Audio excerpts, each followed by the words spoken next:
علیہ الرحمہ مزار کے قریب بہرحال جس میں حضرت کا روحانی فیض شامل ہونا بھی بعید نہیں، اس لیے میں اس کا ثواب حضرت کی روح مبارک کو پہنچاتا ہوں۔ قلندر کی جو صفت اس وقت کتاب و سنت سے ثابت کر رہے ہیں، طریق القلندر ہے نا، بہرحال قلندری سے ثابت کیا ہے۔ جو مجذوب لوگ ہوتے ہیں انہیں جاہل جو ہوتے ہیں شرعی طور پر، وہی لوگ انہیں جاہل سمجھتے ہیں۔ اسی طرح سے جو کون تھا ابھی جس کا ذکر کیا، منصور حلاج، کہا منصور حلاج کو قتل کرنے والے لوگ سمجھے نہیں اصل میں اس کی بات کو شرعی طور پر، اس کے حقیقت کو، ورنہ وہ بہت بڑا پہنچیلا آدمی تھا۔ بہرحال یہ اشرف الجواب، یہ میں ابھی ذرا بعد میں اس کا میں پوسٹ مارٹم کرتا ہوں۔ ابھی پھر حضرت حکیم الامت کی ایک کتاب میرے سامنے آ گئی، اصلاحی نصاب ہے حکیم الامت مجدد الملت، حضرت مولانا شاہ محمد اشرف علی صاحب تھانوی، ان کی کتاب ہے جس کے اندر کئی کتابیں موجود ہیں، دارالارشاد دہلوی کی چھپی ہوئی ہے، اور جناب علی اللہ آپ کا بھلا کرے۔ بہرحال اس کتاب میں تو بہت ساری قابل نوٹ باتیں ہیں، لیکن جو اہم بات میں آپ کے سامنے بیان کرنا چاہتا ہوں یہ ہے جو آپ کے سامنے موجود ہے، حضرت کا نعل مبارک ہے۔ یہ نعل مبارک ہے، کس کا ہے معلوم ہے یہ نعل مبارک؟ نعل مبارک ہذا مثال نعلہ صلو علیہ آلہ، نبی صلی اللہ علیہ وسلم کے اوپر اس میں لکھا ہوا ہے کہ دیکھیں، یہ لکھا ہوا ہے کہ طریقہ توسل نیل الشفا بنال المصطفیٰ، نبی صلی اللہ علیہ وسلم کے جوتے مبارک سے شفا یابی کا حصول۔ ہاں ہمارے یہاں پاکستان میں ایک جگہ ایک وہ نکلا ہوا ہے، الیاس پادڑی، بڑے قادری ہوتے ہیں نا، یہ قادری جو ہوتے ہیں نا یہ پادڑی ہی ہوتے ہیں اکثر و بیشتر، ہاں تو وہاں نکلا ہوا ہے، تو وہ پورا کتاب جو بھی لکھے گا اس پہ سب نعل مصطفیٰ بنا کر کے، اور ہم اور پاکستان میں تو باقاعدے اب تو جلوس بھی نعل مصطفیٰ کا نکل رہا ہے جناب علی، جوتے کی، جیسے یہ اشرف علی صاحب تھانوی نے بنوایا ہے نا نعل، حضور صلی اللہ علیہ وسلم کی طرف منسوب کیا ہے اس نقشہ، اس کو سروں پہ رکھ کر کے اب وہ جلوس نکالتے ہیں۔ کیوں دیکھو بریلویوں اور دیوبندیوں کا عقیدہ اس سے کیا ہے۔ اشرف علی صاحب تھانوی علماء دیوبند کو، جو علماء دیوبند کے گرو گھنٹال اور ان کے سب سے بڑے لیڈر ہیں، یہ لکھتے ہیں کہ یہ ناچیز اشرف علی عرض کرتا ہے کہ ان دنوں ہم لوگوں کے کثرت معاصی سے جو کچھ علوم بلیات صوریہ معنویہ سب ہو رہے ہیں، بہرحال کہہ رہے ہیں کہ یہ نعل مقدس حضور سرور عالم فخر آدم صلی اللہ علیہ وسلم نہایت قوی البرکت سریع الاثر پایا گیا ہے، اس لیے اسلامی خیرخواہی باعث اس کی ہوئی کہ خیر النعال صلی اللہ علیہ وسلم کے جوتے کی شکل بنا کر کے فوق عدد الرمال حسب روایت امام زین العابدین عراقی سب مسلمانوں کی نظر کی جائے کہ اپنے پاس رکھ کر برکات حاصل کریں اور اس کے توسل سے اپنے حاجات اور معروضات پیش کریں اللہ کی بارگاہ میں۔ ہاں صحابہ کرام کو یہ جوتے جو ان کے پاس موجود تھے ان کو تو یہ چیز نہ سوجی، لیکن یہ دیوبند کے مولویوں کو جوتے کا نقشہ بڑا شوق آیا ان کو، یہ جوتے کا نقشہ بنا کر کے لکھتے ہیں کہ اس کا طریقہ کیا ہے۔ اس کا طریقہ یہ ہے کہ آخری شب میں رات کو اٹھ کر وضو کر کے تہجد جس قدر ہو سکے پڑھے، تہجد جس قدر ہو سکے پڑھے۔ اللہ کے نبی کتنا پڑھتے تھے؟ کم سے کم 8 اور زیادہ سے زیادہ 13 رکعت پڑھتے تھے، یہ حضرت کہہ رہے ہیں جتنا ہو سکے پڑھے۔ اس کے بعد 11 بار درود شریف اور 11 بار کلمہ طیبہ۔ یہ 11 کا عدد جو ہے نا بڑا قیمتی ہے، بدعتیوں کے ہاں بھی، بریلویوں کے ہاں بھی، دیوبندیوں کے ہاں بھی۔ یہ 11 کا کیا مطلب ہے بھائی؟ 11 ہی کیوں؟ 11ویں شریف والا ہے یہ، اسی لیے 11 ہے، ہاں اسی لیے ان کے چہروں پہ بھی 12 بجتے ہیں، سمجھ رہے ہیں؟ 11 بار کلمہ طیبہ، 11 بار درود شریف، 11 بار استغفار پڑھ کر اس نقشے کو باادب اپنے سر پر رکھے، یوں، ہاں اس نقشے کو کیا کرے؟ اپنے سر پر باادب۔ لوگ تو حسین رضی اللہ تعالیٰ عنہ کے تعزیے بنا کے سروں پہ رکھتے ہیں قبے کا، تو وہ تو شرک ہو جاتا ہے، ہاں۔ اور حضرت جوتے کا اپنے ہاتھوں سے لکیریں بنائی ہوئی اس کو سروں پہ رکھنے کا حکم دے رہے ہیں، یہ کیا ہے؟ یہ توحید ہے، یہ کیا ہے؟ لیکن یہ دیوبندی توحید ہے، امپورٹ توحید ہے۔ سنیے لکھ رہے ہیں اس نقشے کو بادب اپنے سر پر رکھے اور بتضرع تمام جناب باری تعالیٰ میں عرض کرے کہ الہی میں جس مقدس پیغمبر کے نقشہ نعل شریف کو سر پر لیے ہوں، اللہ کو نہیں معلوم ہے تو کیا چیز سر پہ اٹھایا ہے، بتلانے کی ضرورت ہے بھائی، لیکن کہتے ہیں نا یہ نبی کی تعلیم نہیں ہے، یہ 14 صدی کے ملاؤں کی، مجددوں کی، اس دور کے مجددوں کی، دیوبندی مجددوں کی۔ ادنا درجے کا غلام ہوں، الہی اس نسبت غلامی پر نظر فرما کر ببرکت اس فعل شریف کے میری فلاں حاجت پوری فرمائیے، مگر خلاف شرع کوئی حاجت طلب نہ کرے۔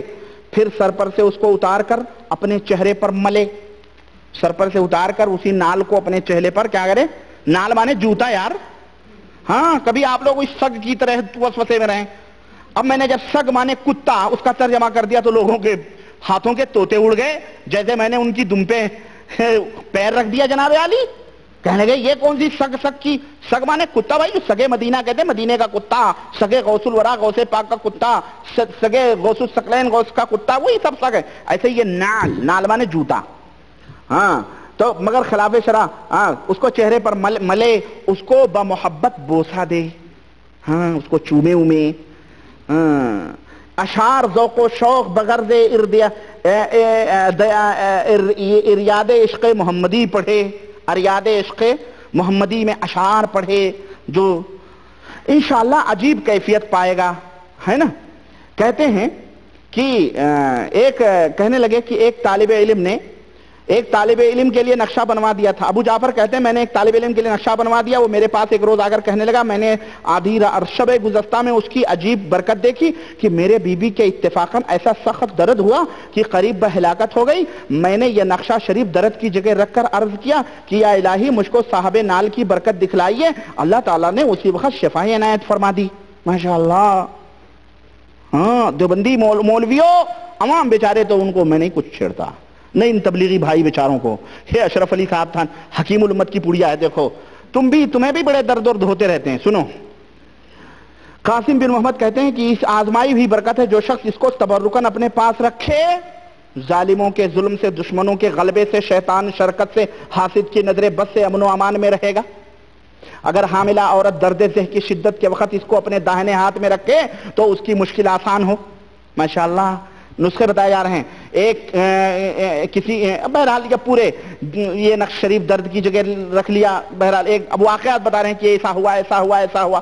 اس نقش شریف کو اپنے پاس رکھے تو خلائق میں مقبول رہے اور پیغمبر کی صلی اللہ علیہ وسلم کی زیارت سے خواب میں مشرف ہو۔ یہ نقش شریف جس لشکر میں ہو اس کو شکست نہ ہو۔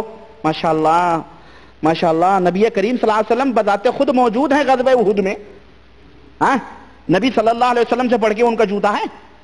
استغفر اللہ بھائی، میرے جوتا تو جوتا ہوتا ہے، اگر اس کے اندر گندگی لگی ہے تو حضرت جبریل کو اللہ تعالیٰ حکم دیتا ہے کہ نبی کو جا کے کہہ دو تمہارے جوتے میں گندگی لگی، نکال کے باہر کر دو۔ دیا کہ نہیں دیا؟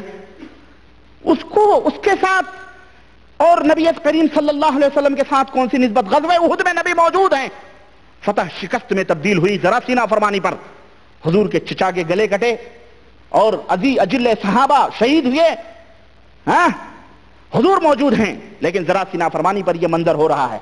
اور یہاں جوتوں کے اوپر تو جس لشکر میں ہو وہ لشکر پتہ ہی آپ وہ جناب علی، اس کو شکست نہ ہو، جس قافلے میں ہو لوٹ مار سے محفوظ رہے، جس اسباب میں ہو چوروں کا اس پر قابو نہ چلے۔ اب یہ نقشے بنوا کے اسی لیے دروازوں پر نقش کرا لو سب سارے، ہاں یہی ہے، یہی سب۔ یہ گورنمنٹ کو بھی دیوبندی مولویوں کو یہ نسخے اشرف علی صاحب تھانوی کے بتا دینے چاہیے۔ خامخواہ چوروں سے پریشان ہو، پاکستان ہندوستان کتنے لوگ چور لوٹ مار کرتے ہیں، اے جناب علی یہ نقشے لگوا دو سارے چوکنوں پر۔ ارے جب کاغذ لے کے پوج سکتے ہو تو تم مورتی بنا کے اور اس جوتے کے لکڑی کا بنوا کر کے یا جناب علی پیتل کا، سونے کا، چاندی کا بنا کر کے کیوں نہیں پوج سکتے ہو؟ ہے کہ نہیں ہے؟ یہ تو پوجنا ہی ہوا نا۔ استغفر اللہ۔ کشتی میں ہو تو غرق سے بچا رہے، حاجت اس کی توسل، یہ تمام سب بہرحال یہ پوری بکواس، یہ مولانا اشرف علی صاحب تھانوی۔ یہ کس کا عقیدہ ہے؟ بریلویوں کا؟ یار بریلوی، پھر وہ بریلویوں کی بات چھوڑو کیونکہ وہ تو ہیں ہی عقل سے پیدل، ان کا کہاں ذکر۔ یہ تو وہ ہیں جو بریلویوں کو مشرک سمجھتے ہیں، اپنے آپ کو موحد کہتے ہیں۔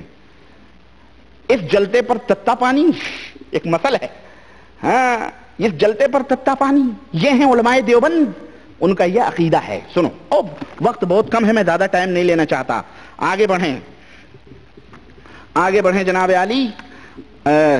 شاید میری یہ کیسٹ نہ رہ جائے۔ یہ بھائی جو کتابیں میں حوالے میں پیش کر رہا ہوں ان کو ذرا باہر کرو، نکالو ان کو یہاں سے، یہ بھی اس کی ضرورت نہیں رہی الحمدللہ۔ ایک کتاب یہ فتاوی رشیدیہ رہنے دیں ذرا سا، ضرورت پڑ سکتی ہے۔ آئیے اب میں آپ کو اور کچھ باتیں لے چلوں ذرا سا حضرات۔ اب ذرا میں تذکرۃ الرشید میں گھستا ہوں، 14 صدی کے نبی کا دیدار کرواتا ہوں، دیوبندی نبی۔ کون سا نبی؟ دیوبندی آپ کو حیرت ہوگی، یہ دیکھیں ہمارے پاس تذکرۃ الرشید موجود ہے یہ، اور یہ حوالہ میرے پاس الحمدللہ بہت پرانے مکتبہ شیخ زکریا مفتی اسٹریٹ سہارنپور، محمد عاشق علیہ صاحب میرٹھی نور اللہ عمر قدو، نور سے کسی درجہ کم ان کا مقام نہیں ہوتا ہے۔ باتیں بہت ہیں اللہ کی قسم، لیکن ایک دو نمونے میں آپ کے سامنے پیش کرتا ہوں، ہے نا۔ یہ دیکھیں جلد نمبر 2 صفحہ نمبر 17، جلد نمبر 2 صفحہ نمبر 17، فتاوی تذکرۃ الرشید جلد نمبر 2 صفحہ نمبر 17 یہ ہے۔ دیکھیں یہ دیوبندی نبی ہے نئے طور پر، یہ حالات بیان کیے گئے ہیں کس کے؟ سمانح قدوۃ العلماء زبدۃ الفقہاء فخر المحدثین قطب العالم حضرت اقدس مولانا الحاج رشید احمد گنگوہی، ان کے تذکرے ہیں۔ رشید کہتے ہیں کہ آپ نے کئی مرتبہ، ایک دفعہ نہیں کئی مرتبہ، بحیثیت تبلیغ یہ الفاظ زبان فیض ترجمان سے فرمائے، کیا؟ سن لو، حق وہی ہے جو رشید احمد کی زبان سے نکلتا ہے، اور میں بقسم کہتا ہوں کہ میں کچھ نہیں ہوں مگر اس زمانے میں ہدایت اور نجات موقوف ہے میری اتباع پر۔ استغفر اللہ، استغفر اللہ۔ اللہ تبارک و تعالیٰ تو قرآن کریم میں کیا فرمائے؟ میرے نبی کی اتباع کرو۔ یا ایھا الذین آمنوا اطیعوا اللہ، یا ایھا الذین آمنوا اطیعوا الرسول ولا تبطلوا اعمالکم، اے ایمان والو رسول کی اتباع کرو، اطاعت کرو اور اپنے اعمال کو برباد نہ کرو۔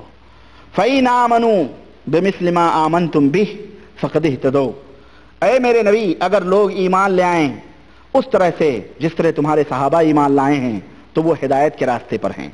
ہاں اللہ کے رسول صلی اللہ علیہ وسلم جو فرمائیں وہ حق، اور یہاں پر 14 صدی کے یہ دیوبندی نبی ہیں یہ جو یہ کہہ رہے ہیں کہ اتباع نجات اور سب کچھ ہدایت موقوف ہے کن کی اتباع پر؟ رشید احمد صاحب گنگوہی کی اتباع پر۔ ہم کہتے ہیں کہ نجات اور ہدایت موقوف ہے پیغمبر اسلام جناب محمد الرسول اللہ صلی اللہ علیہ وسلم کی ہدایت پر۔ کیوں؟ اس لیے کہ اللہ کے رسول صلی اللہ علیہ وسلم نے فرمایا ہے کہ خیر الکتاب کتاب اللہ وخیر الہدی ہدی محمد صلی اللہ علیہ وسلم، سب سے بہترین کتاب اللہ کی کتاب ہے، اور سب سے بہترین ہدایت کس کی ہدایت ہے؟ محمد الرسول اللہ صلی اللہ علیہ وسلم کی ہدایت ہے۔ ہم کافر ہیں، ہم یہ دعویٰ کر کر کے گمراہ ہیں، ہم یہ دعویٰ کر کر کے اہل سنت سے خارج ہیں، اور یہ اپنے مولویوں کو نبی ثابت کر رہے ہیں، اور اتباع اور ہدایت اور نجات موقوف ہے رشید احمد کی زبان پر۔ یہ سب سے بڑے موحد اور متبع سنت اپنے آپ کو علماء دیوبند سمجھ رہے ہیں۔ میرے عزیزو یہ کتابیں یہ الفاظ جھوٹ نہیں بولتے۔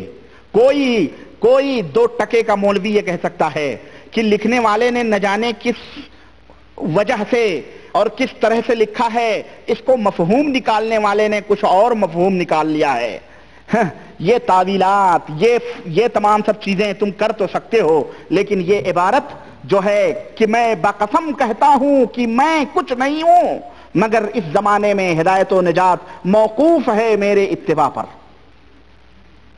ان کی اتباع پر ہدایت۔ اس سے بڑھ کر کے اور سنیں جناب علی، یہی رشید احمد صاحب گنگوہی ہیں، اور اسی کتاب سے میں نے ثابت کیا تھا پچھلے لیکچر میں کہ زنا کی تہمت لگائی گئی ہے اللہ وحدہ لا شریک کے اوپر۔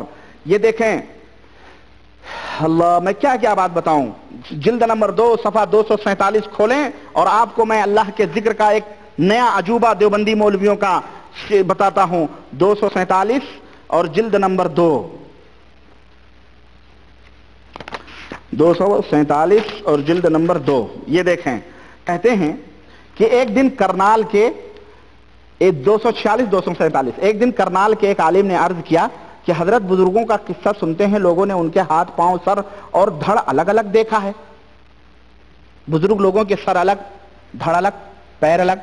مجھے یاد آیا، میں یہ واقعہ بتاؤں کہ جہاں میں تھا پہلے، وہ مر گئی ہوگی وہ عورت، وہ بتاتی تھی، ہم بہت چھوٹے چھوٹے تھے جب پیر صاحب کے ہاں، تو وہ بتاتی تھی، کہتی تھی کہ ایک دفعہ میں حضرت کے کمرے میں گئی، آپ وظیفہ کر رہے تھے، میں نے جیسے ہی دروازہ کھولا تو دیکھا حضرت کا سر الگ پیر الگ جسم الگ، یعنی ہاتھ سر سب کچھ الگ الگ۔ لیکن جیسے ہی دروازہ کھولا میری نظر پڑی فوراً سب کچھ مل گیا اور کہنے لگے اے دیکھنا کسی سے کہنا نہیں، کسی سے کہنا نہیں. میرے اب مر گئے نا وہ حضرت، تو اب وہ عورت